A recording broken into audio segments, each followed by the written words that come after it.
फूटा घड़ा। एक गांव में भूरा नाम का एक किसान रहता था। उसके घर से थोड़ी दूर पर साफ पानी की एक नदी बहती थी। भूरा रोज अपने घर के कामों के लिए उस नदी से पानी लेने जाया करता था।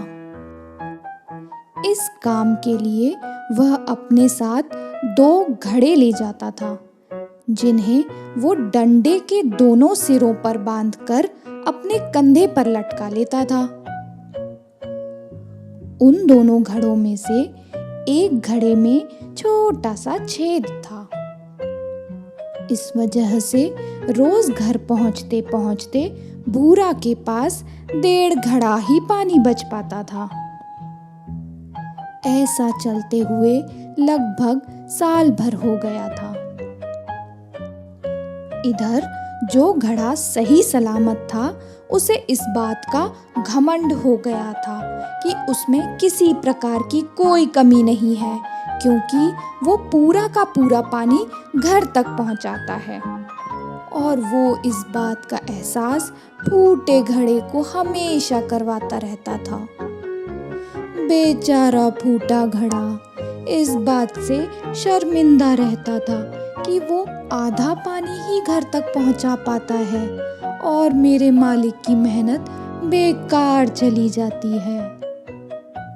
फूटा घड़ा ये सब सोचकर बहुत परेशान रहने लगा था।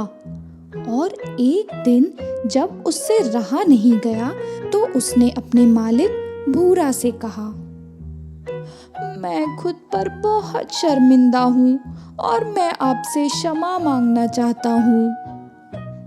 क्यों? भूरा ने पूछा, तुम किस बात पे शर्मिंदा हो? शायद आप नहीं जानते, पर मैं एक जगह से फूटा हुआ हूँ और पिछले साल मुझे जितना पानी घर पहुँचाना चाहिए था, बस उसका आधा ही पहुँचा पाया हूँ। मेरे अंदर ये बहुत बड़ी कमी है, जिसकी वजह से आपकी मेहनत बेकार होती जा रही है। फूटे घड़े ने दुखी होते हुए कहा। भूरा को घड़े की बात सुनकर थोड़ा दुख हुआ और वो बोला, कोई बात नहीं, तुम आज एक काम करना कि जब मैं नदी से पानी भरकर वापस आ रहा हूँगा, तब तुम रास्ते में पड़ने वाली फूलों की क्यारियों की तरफ देखना। घड़े ने वैसा ही किया। वह रास्ते भर सुंदर फूलों को देखता आया। ऐसा करने से उसकी उदासी कुछ दूर हुई, लेकिन घर पहुँचते पहुँचते उसके अंदर से आधा पानी गिर चुका था और वो फिर से मायूस हो गया और भूरा से क्षमा मांगने लगा। भूरा बोला, जैसा मैंने तुम्हें कहा था, तुमने वैसा ही किया, लेकिन तुमने शायद ध्यान से नहीं देखा। ये जितने भी फूल आज तुमने रास्ते में पड़ने वाली क्यारियों में देखे हैं, वे सब बस तुम्हारी वजह से ही थे। भूरा की बात सुनकर फूटे घड़े को आश्चर्य हुआ और उसने भूरा से पूछा, ये कैसे हुआ भला?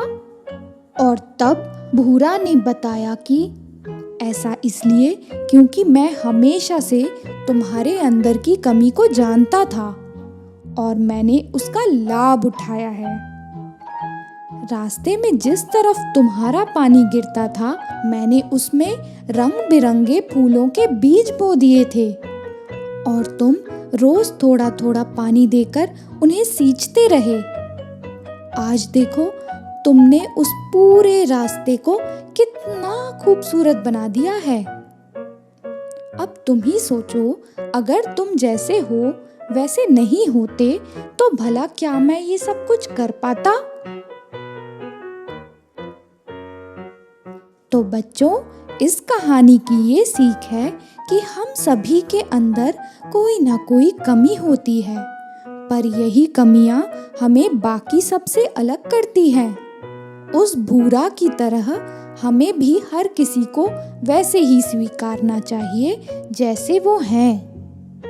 हमें सबकी अच्छाइयों की तरफ ध्यान देना चाहिए और जब हम ऐसा करेंगे तब फूटा घड़ा भी अच्छे घड़े से मूल्यवान हो जाएगा।